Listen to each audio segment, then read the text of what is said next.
How old ka nag-start gumamit ng shabu? Mr. Chair, simula po ako ng 16. 16. Opo.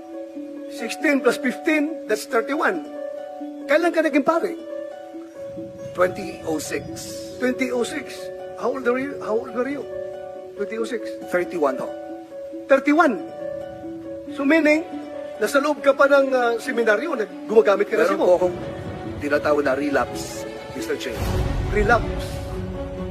That's good. I congratulate you for reforming your life. And Salamat being a po. good example. I congratulate you. You're a good example to this community. Salamat po, Mr. Chair. Pero hindi po ako gumagawa at nagpa-fabricate o pinapalobo.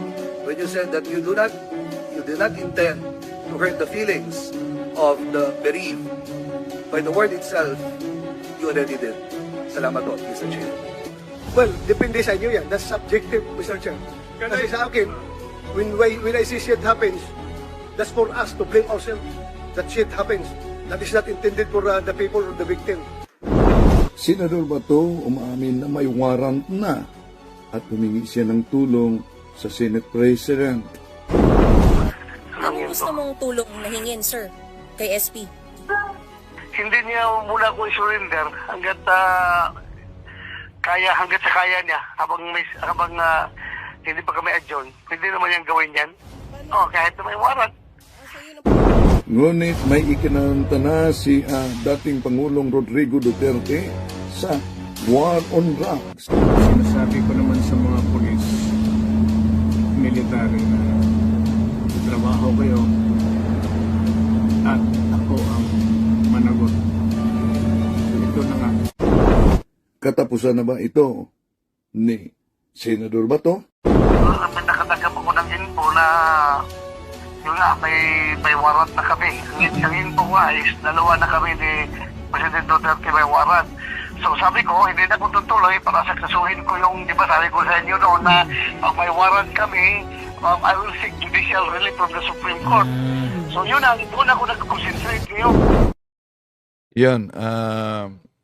So, yun ang dahilan daw kung bakit di siya matawagan. Pinatay niya ang kanyang cellphone para makapokus siya, lalo na sa kampanya at lalo na nang natanggap niya na may warrant daw siya sa ICC.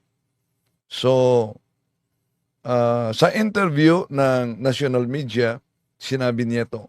Madaling araw yung flight ko dapat, hindi ko na tinuloy dahil nakatanggap ako ng info na yun nga, may warrant na kami. Ang info nga is dalawa na kami ni President Duterte may warrant.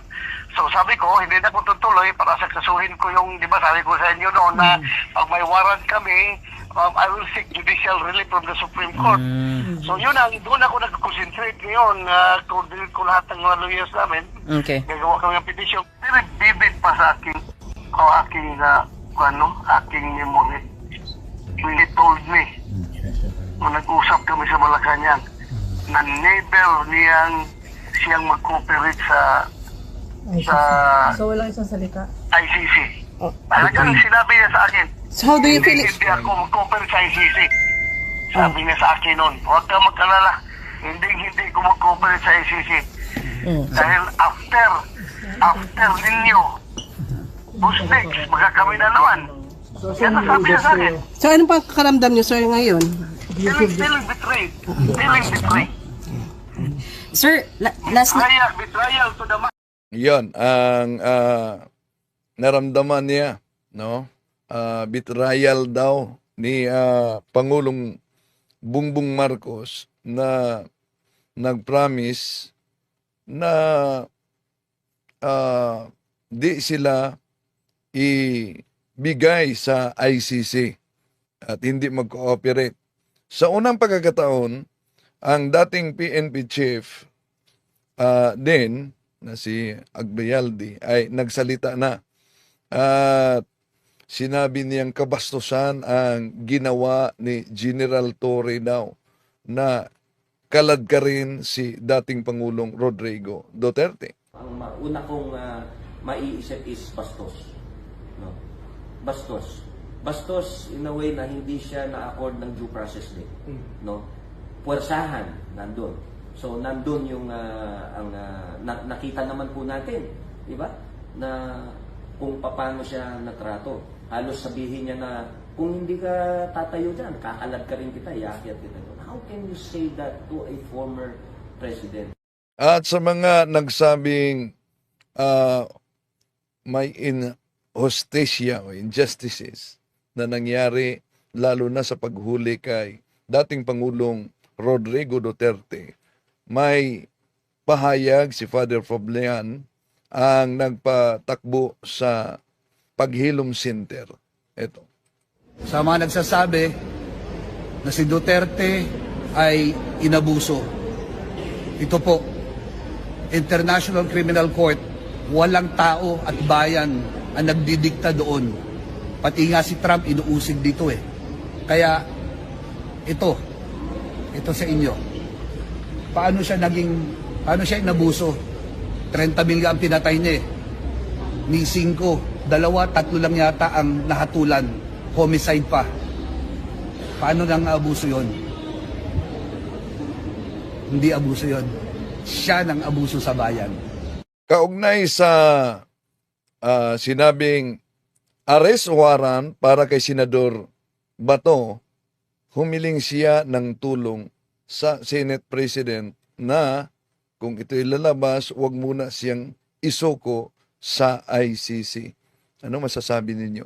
Ito ang interview. Tulong na hingin, sir, kay SP. Hindi niya muna ko surrender hanggat hanggat sa kaya niya habang hindi pa kami adjourn. Pwede naman niyang gawin yan. Kahit na may warrant. So yun ang plan nyo, sir. Kahit na may warrant. So you're hoping, sir, na kahit may warrant o arrest sa ICC, may magagawa ang Senate para ma-protect muna kayo in the meantime? Hanggat kaya nga niya, hanggat kaya ng Senate President na kupkupin niya muna ako, hindi niya muna ko surrender kung may warrant of arrest na, pero session kami.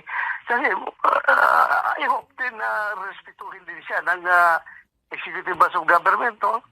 Kasi mayroon naman yung mga gano'n na mga protocol, di ba? Iyon ang hiling niya sa Senate President na wag muna siyang isuko at maliban na wag mo nang isuko, plano nilang ipaabot sa Supreme Court kung may jurisdiction ba. Pero, ang tanong, kung si dating Pangulong Rodrigo Duterte ay nahuli na at dinala na sa Netherlands para haharap sa kaniyang kasong crime against humanity. Noon ay si Senador Bato ay PNP chief.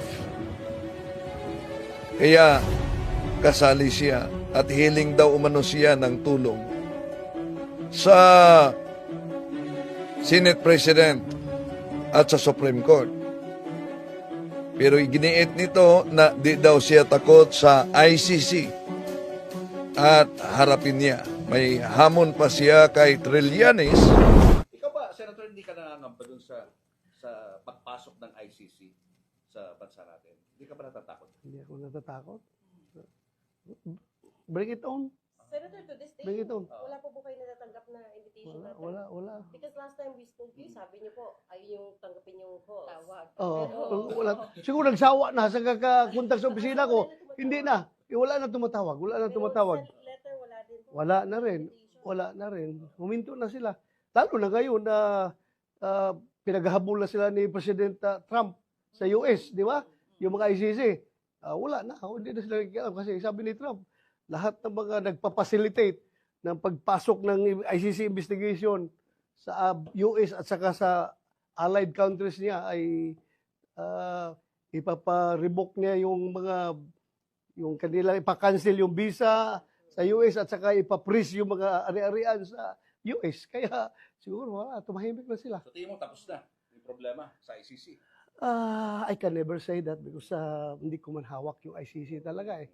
Basta ako, handa lang ako na just in case mag-issue sila ng warrant of arrest laban sa akin, laban sa amin, I am ready to challenge them before the Supreme Court. Hihingi ako I will seek judicial relief from Supreme Court if indeed itong ICC ba talaga ay mayroong jurisdiction sa ating bansa. Yan. Pero yun din ang nangyari noong hinuli si dating Pangulong Rodrigo Duterte. At yun, nandun na talaga sa Netherlands. Kung maalala ninyo, noon nang isinagawa yung investigasyon sa Quadcom, ay nagsagawa din ang Senado ng investigasyon at pinatawag sila si Father, isa na si Father Flamley na sa paghilom kung saan nagkasagutan sila si Senador Bato. Ito ang bahagi. Micah was killed, 3 years old. And ang kalungkot-lungkot na nabanggit ng ating ginagalang na senator, shit happens. Aldrin Pineda, ang tanong niya, bakit ako binaril ni Omar? And in the last 30 seconds, let me present, sa 312 na sinabi ni Randy De Los Santos, nung lumalago na po ang programa ng 200, naggawa ko ng munting katanungan, ilan ang nagdodroga? Ang sagot nila, 120. Ibig sabihin, merong 80 walang kinalaman sa droga, inosente. Ang sunod kong tanong sa kanila, sino ang nagdodroga nung pinaslang o pinatay sila ng pulis o civilian police? Wala po nagdodroga sa amin nung pinatay sila. Ang isa pang magic number, 0. Sa kanilang salaysay. Hanggang sa ngayon, ipaglalaban nila, walang pinaslang. Sino po ang mga principal? Alamin ho natin sa quad hearing. If I may just share. Is that, Father? What is These are that? the list Sige, of go ahead. members that we have. Members ninyo ng programa? Apa. Programa paglihom? 329 names. Ah. Pinaslang lahat. Lahat ay may affidavit. Lahat ay pwede magpatotoo.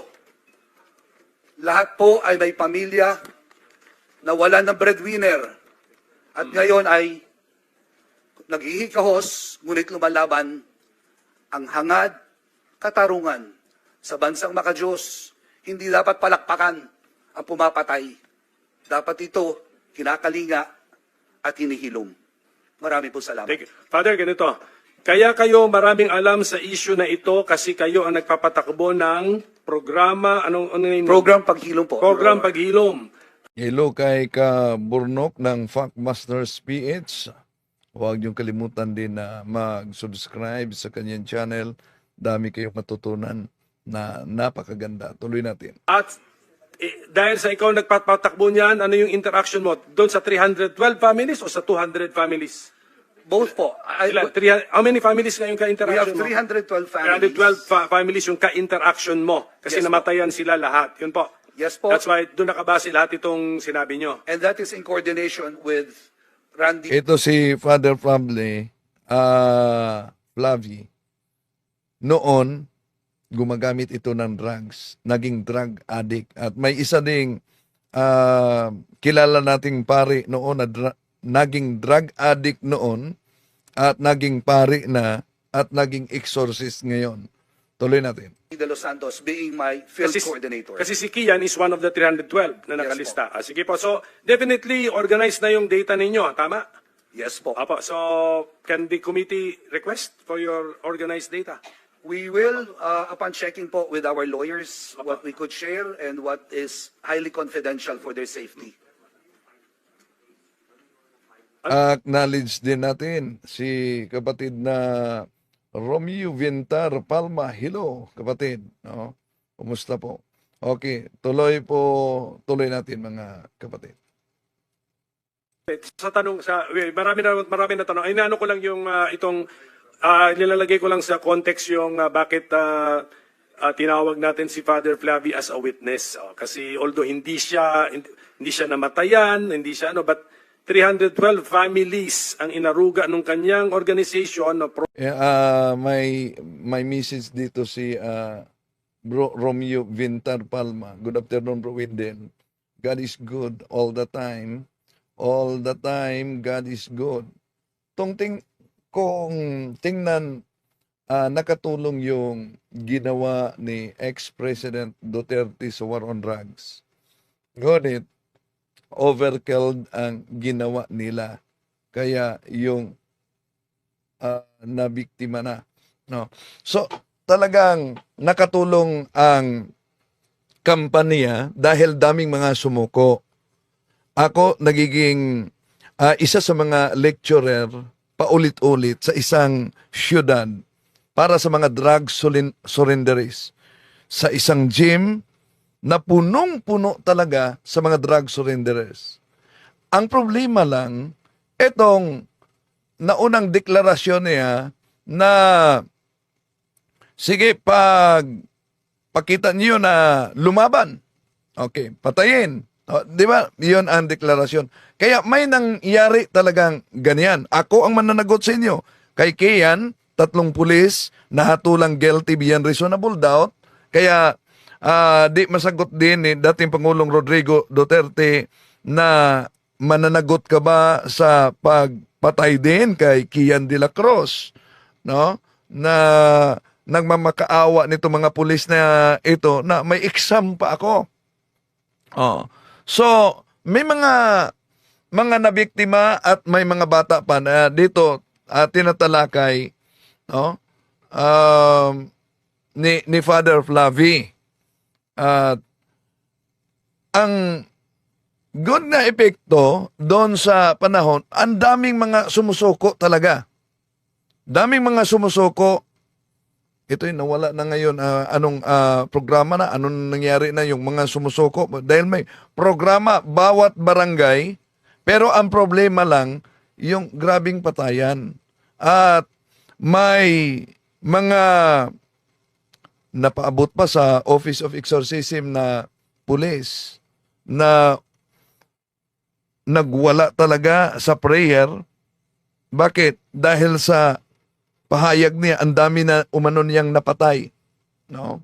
Hanggang di na niya maunawaan ang kaniyang damdamin at sabi pa nitong pulis na ito, na-interview, pinakita na dito, pero di pa pinangalanan, na pagka alas 6 ng gabi, yung mga napatay niya daw ay magpapakita sa kanya doon sa kanilang bahay. Kaya, lumapit na sila, umiling sila ng tulong sa Office of Exorcism. At sinabi ko kay Father Darwin na maliban sa pangungumpisal, kailangan yung reparation to the damage. Ano yung reparation to the damage? Susuko talaga ang pulis at aminin niya ang sinabi niyang krimen. Yun ang reparation of damage. No? So, yun ang mga pangyayari talaga, mga kapatid, no? Ang problema lang, pati na Diyos, no, minumura ni at di pwedeng gawing joke na hinihikayat yung mga supporters na sasama sa kanya patungong impyerno. So, tuloy natin. Program Pero, kung tingnan natin, may mga magandang nagawa si Pangulong Rodrigo Duterte. Pinataas niya ang sahod sa kawawang mga PNP. Kawawa ang PNP at ang AFP sa operasyon nila, pinataas nila. Pero sa nalaman ko ngayon,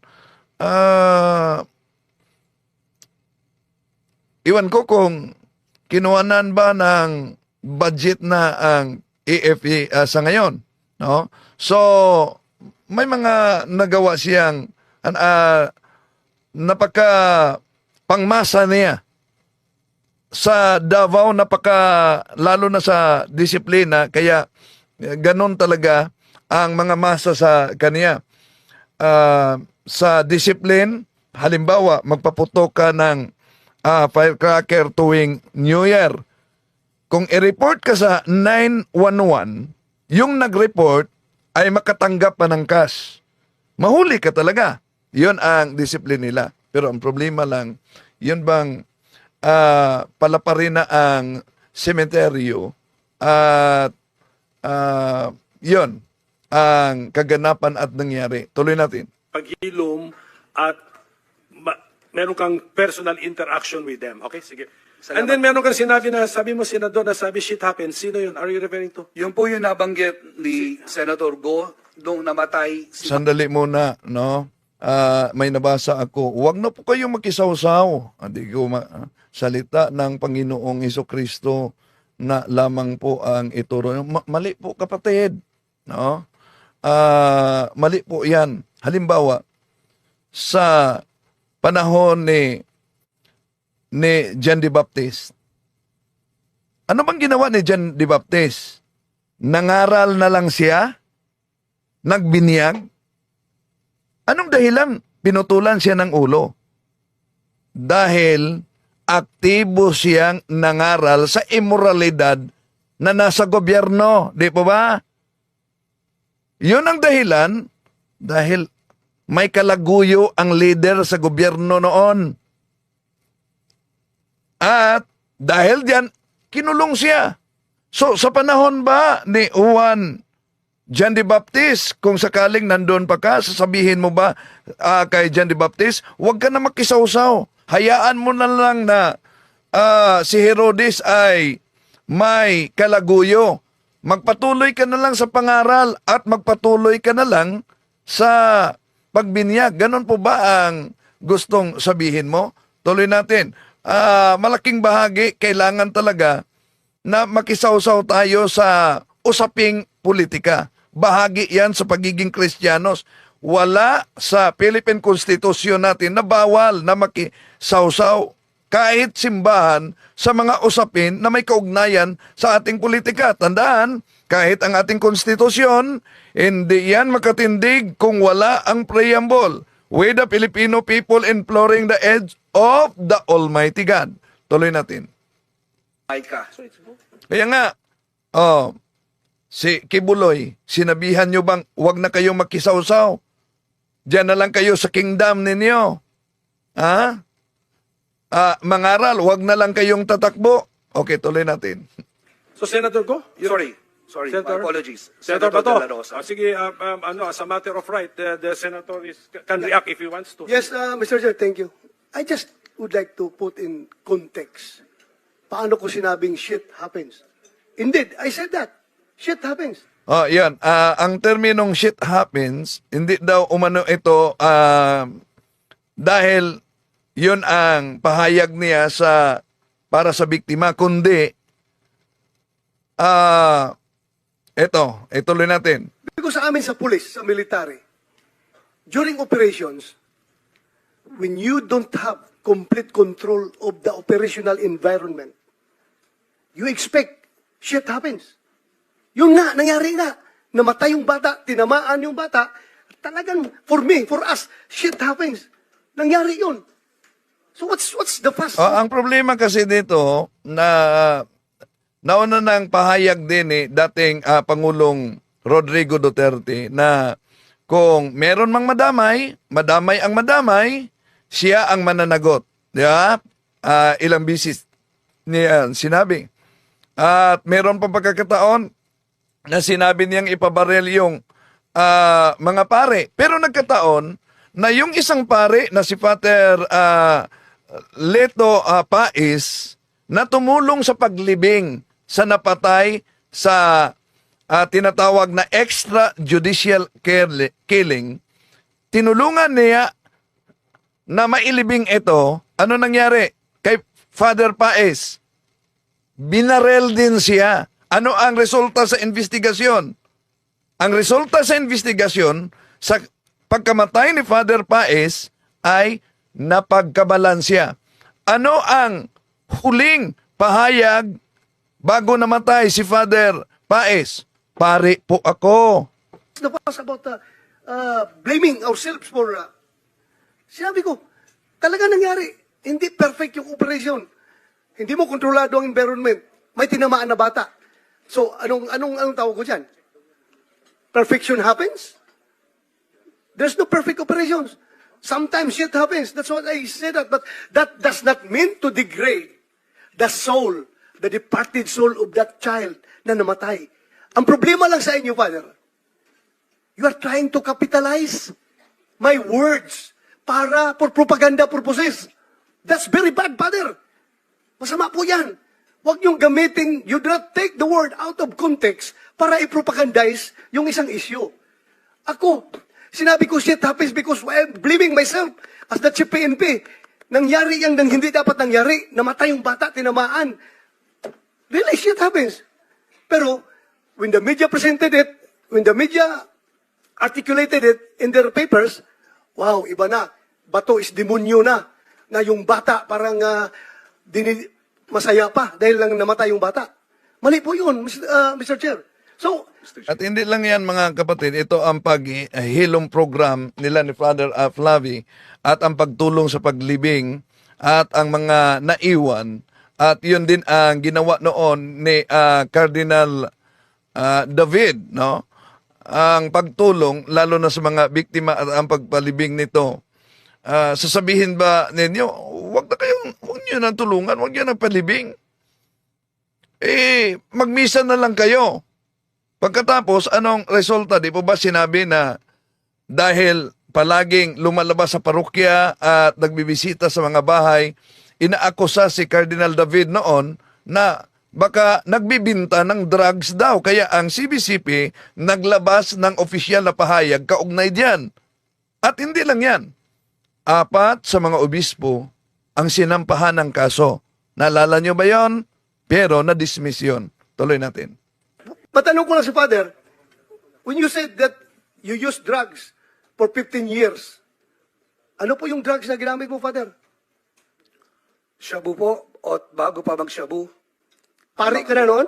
Siyempre, hindi pa ho. Hindi ka pa pare. Natural po. So, 15 years. How old ka nag-start gumamit na siya po? Father, ako sagutin niyo. Mr. Chair, simula po ako ng 16. 16. Opo. 16 plus 15, that's 31. Kailan ka naging pare? 2006. 2006. How old were you? 2006. 31 ho. 31. So meaning, nasa loob ka pa ng seminaryo, gumagamit ka na Meron siya po mo. akong tinatawag na relapse, Mr. Chair. Relapse. That's good. I congratulate you for reforming your life. And Salamat being a po. good example. I congratulate you. You are a good example to this community. Salamat po, Mr. Chair. Pero hindi po ako gumagawa at nagfa-fabricate o pinapalobo. When you said that you do not intend to hurt the feelings of the bereaved, by the word itself, you already did. Salamat po, Mr. Chair. Well, depende sa inyo yan. That's subjective, Mr. Chair.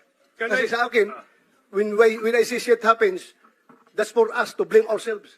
That shit happens. That is not intended for the people or the victim.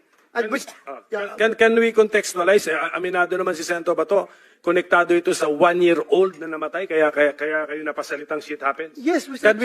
Can we, 3-year-old. ilan? Mr. Chair, 3-year-old. 3 years old daw. Na nangangarap din Okay. maging police.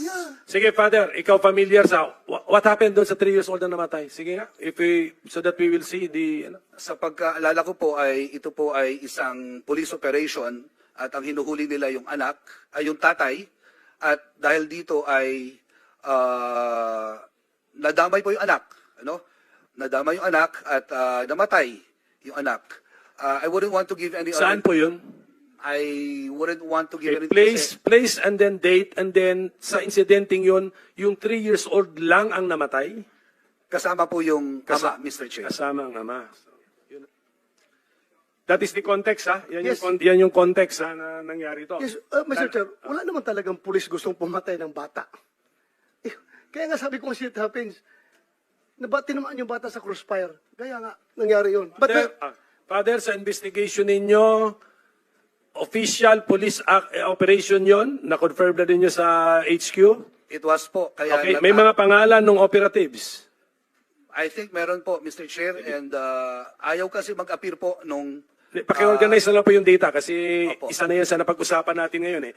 We are interested in that police operation na may 3-year-old na namatay. Yes, Kasama ng kanyang papa, siguro papa? Yes, Kasama po. papa. O, sige. Mr. Chair, na-autopsy rin po ni Dr. Raquel Fortun ng bata.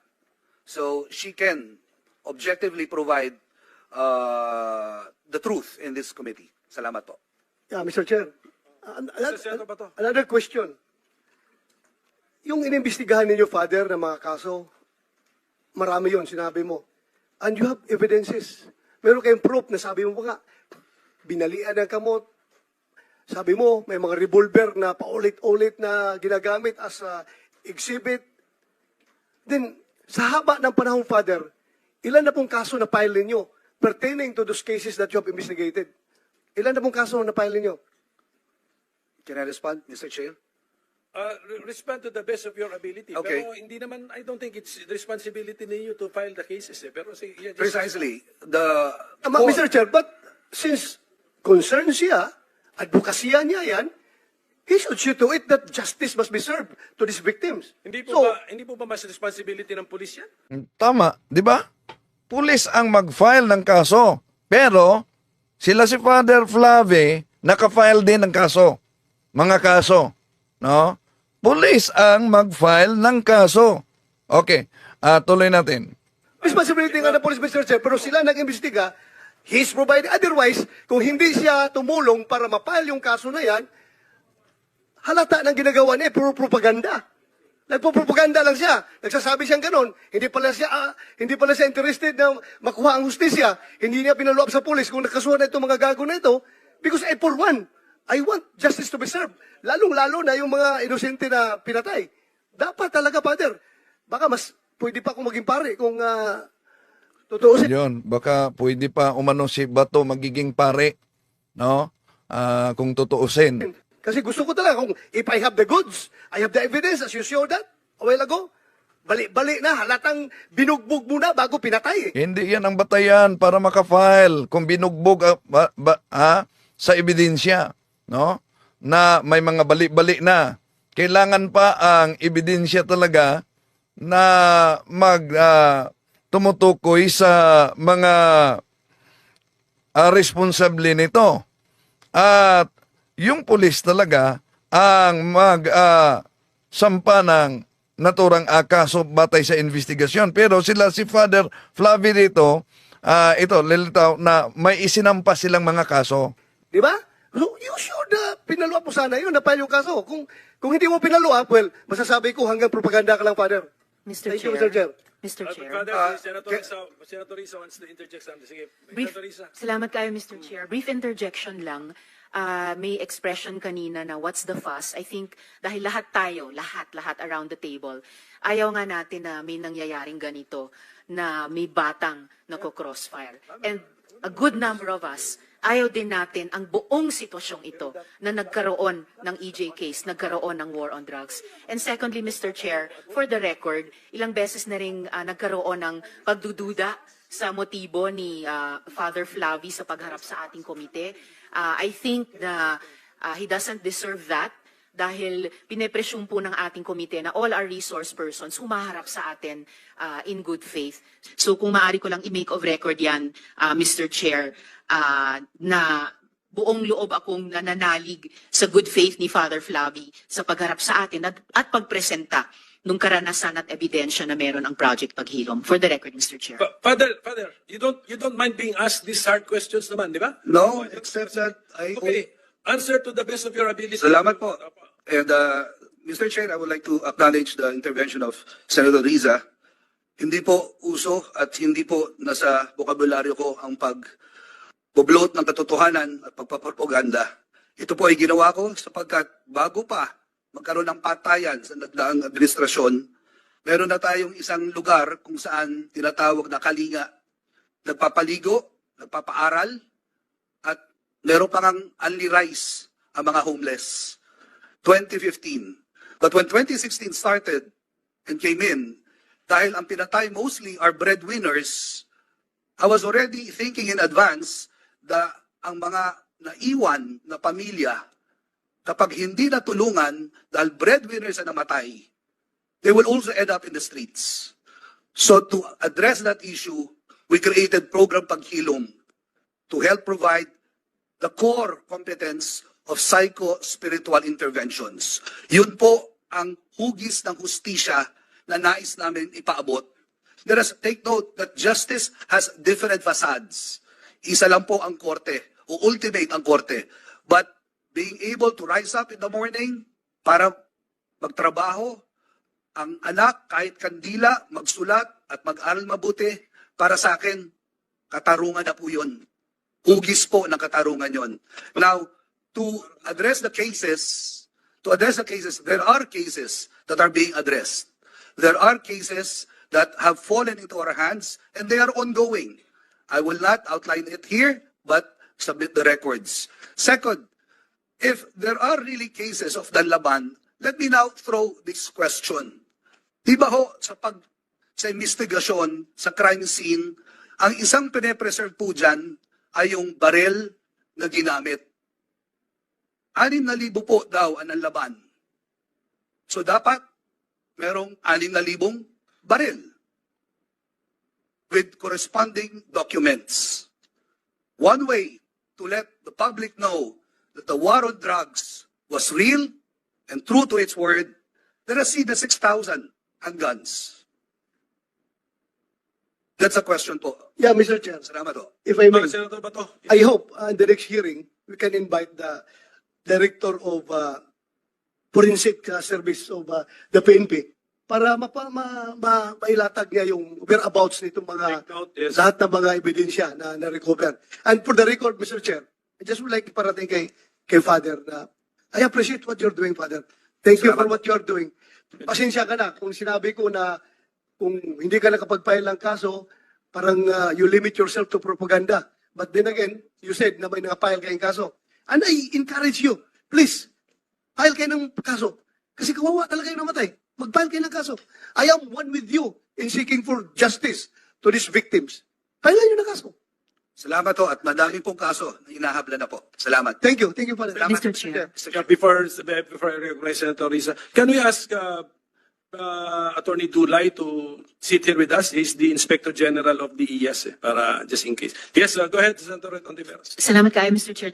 One follow-up question kay Father Flavi. Father, dun sa pagkamatay ni Mika at yung ama niya, kinonfirm ba ni Doktora Fortune na talagang nagkaroon ng shootout dun sa pagkamatay ng yung mag-ama? Mr. Chair, Senator Risa, referring to itong dalawa po. I think na confirm niya po. I hope I'm right, but please don't quote me. Pero alam ko po na autopsy po ni Dr. Raquel.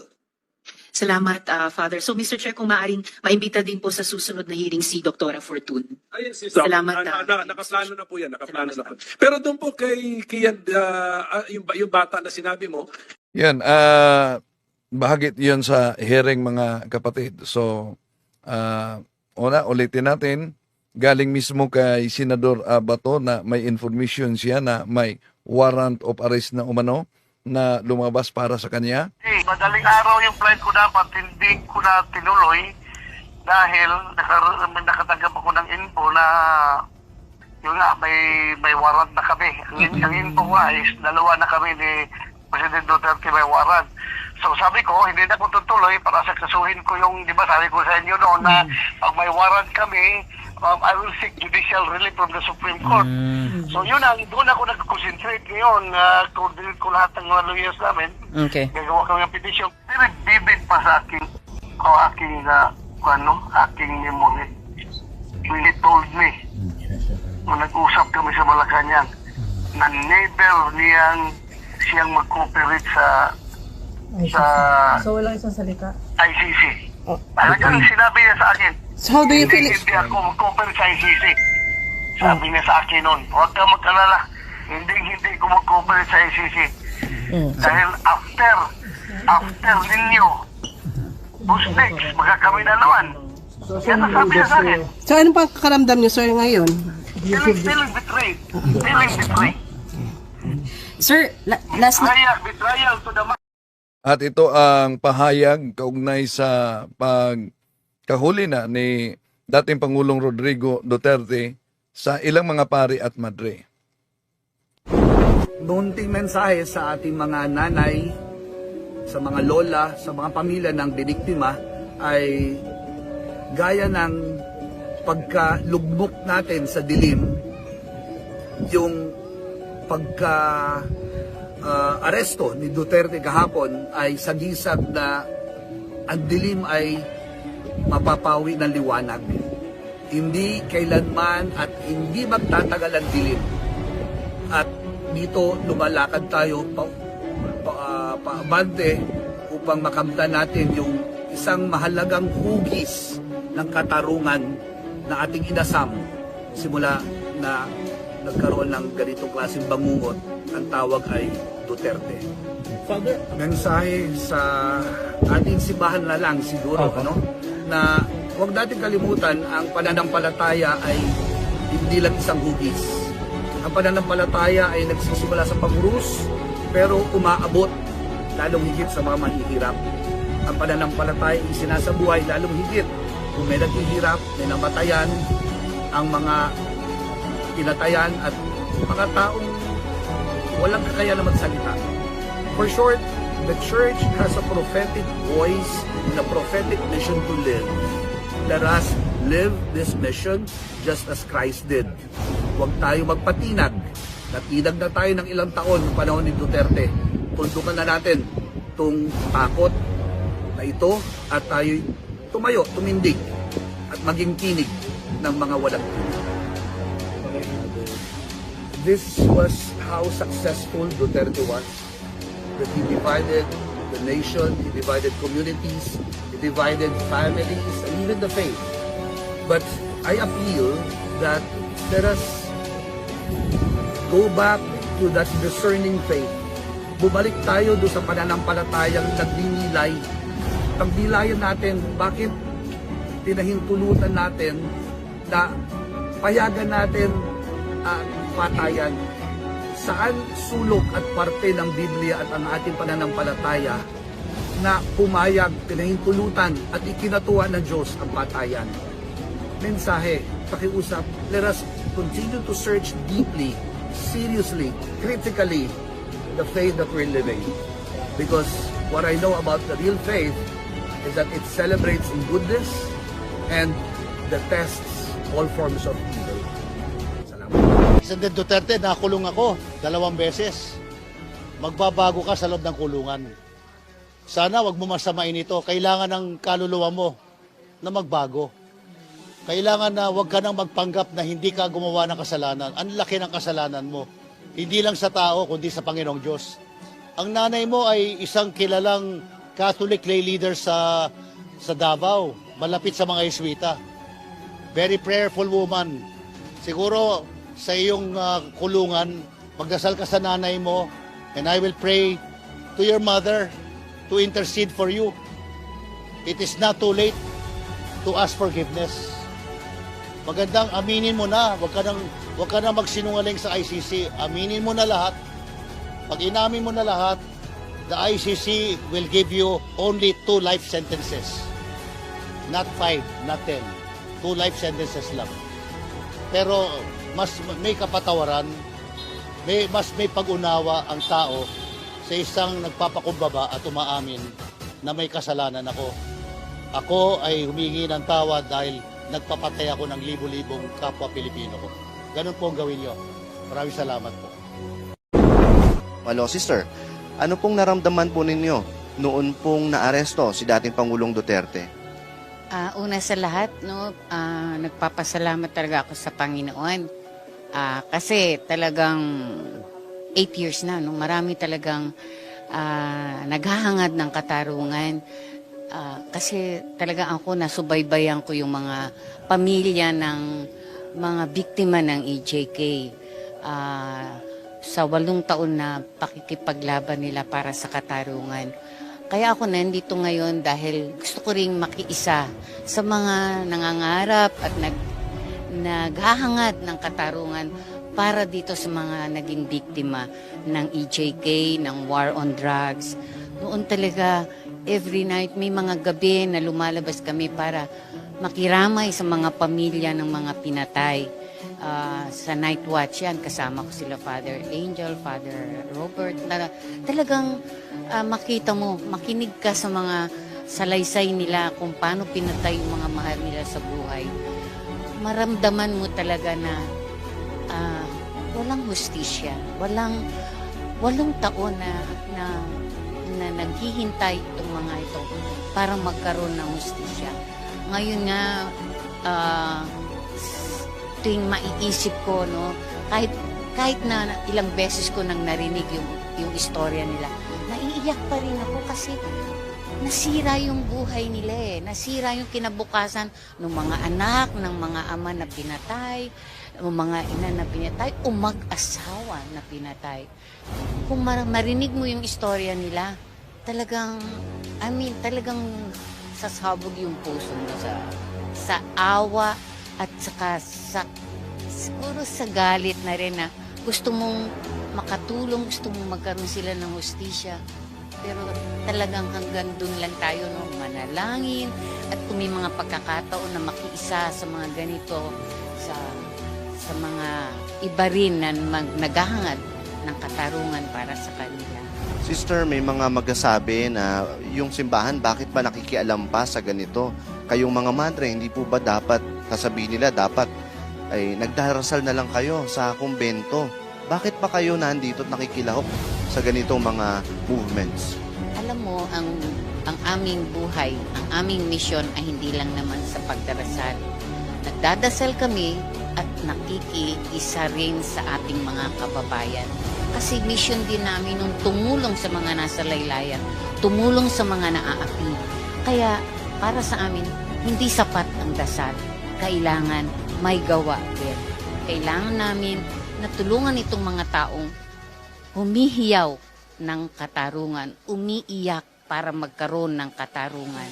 So, mission po namin yun eh, magdadasal at may kasamang gawa. Pero sister, may magsasabi din na hindi ba tinuturo ng Panginoon ay magpatawad? Eh bakit parang inaatake nyo raw si Pangulong Duterte? Hindi po kami umaatake. Kaya sabi ni Father, it's not vengeance, no? Ito po ay para lang talaga magkaroon ng hustisya. Hindi po ito, kung magkakaroon ng hustisya, walang hustisya, walang pagpapatawad kung walang hustisya. Ano yan eh? Ang mga pamilya na naging biktima ay naghahangad ng hustisya. Para sa akin na ang pagpapatawad, sabi rin ng Panginoon, kung wala, there is no justice, there is no peace. Kaya dapat magkakasabayan.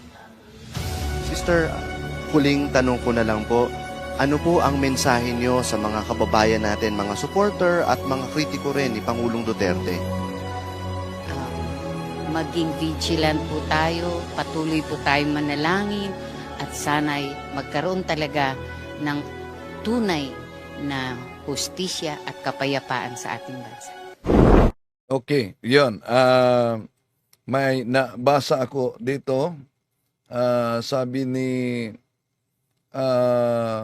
saan ba yun? Ito pala si Ernie Lubbaw. Naghanap kayo ng hostesya sa mga poser at drug addict. Pero ang mga biktima, wala kayong alam. Yun ang akala mo. Kaya nga, meron tayong tinatawag na rehabilitation. Meron din tayong tinatawag na paghilom. No? At maliban dyan, kung against ka sa paghanap ng hostisya para sa mga biktima sa pagpatay, yung solusyon ay patayan, yun ang ibig sabihin na wala na kayong tiwala sa ating justice system. Di po ba? Karamihan, naghanap din sa hostisya para kay dating Pangulong Rodrigo Duterte. Kung naghanap kayo ng hostisya para kay dating Pangulong Rodrigo Duterte, bakit okay lang sa inyo yung patayan? Halimbawa, sa kasagsagan ng drug war, sabi ng kaibigan nating hippie sa interview sa presscon, sabi niya, baka may fiscal na mag-iba ang birthday dahil galit siya na na-dismiss yung isinampang mga kaso sa drugs dahil ayon pa sa ilang kaibigan nating fiscal, klarong-klaro kasi na parang nagiging taga-dar. Ano yung dar? Department of Agriculture daw. Ano yon? Ibig sabihin, tinanim. Na-dismiss, pati na doon sa korte, kaya di ko yan malimutan ang sabi mismo ng naturang hipi, baka merong judge din na mag-iba ang kaniyang birthday. Matapos yan, sinabi ng hipi ni Colonel Espinedo noon, si Fiscal Marabe, binarel patay. Ako ang kauna-unahang nakaresponde sa loob ng sa pangyayari. Nakita ko siya sa loob ng sasakyan. At sumunod naman, dating seminarista, si Judge Edmundo Pintac, patay. Hanggang ngayon, walang hostesya. Ang tanong, nagkakataon lang ba yun? Sa mga nagsasabing, bakit kayo mga nasa simbahan, mga pare, at mga madre, mga lay, nakialam kayo sa mga gitong mga bagay. Una, karapatan natin na nasa simbahan, karapatan ng mga leader, mga madre at mga lay, bilang mamamayang Pilipino na makialam. Responsibilidad ito bilang mamamayang Pilipino. At responsibilidad din ito bilang mga kaparian, kamadrihan o religious leader at nating mga laiko. Mga kapatid, walang mali sa pakikialam ng simbahan, lalo na sa social issue. Hindi po nagkukulang ang ating religious leaders, simbahang Katolika, sa pagtuturo ng pananampalataya at pananalangin. Kung pakiramdam ninyo na kulang man, kasalanan yan ng iba, di po ba? Pero wala sa ating saligang batas na bawal makialam ang nasa simbahan. Ika nga, sabi ni Cardinal James Jaime Cardinal Sin, sabi niya, my duty is to put Christ in politics. Politics without Christ is the greatest scourge of the nation. Maraming salamat po sa lahat. Hanggang sa muli, ito inyong lingkod, Brad Wendell Talibong. To make his message known is our response.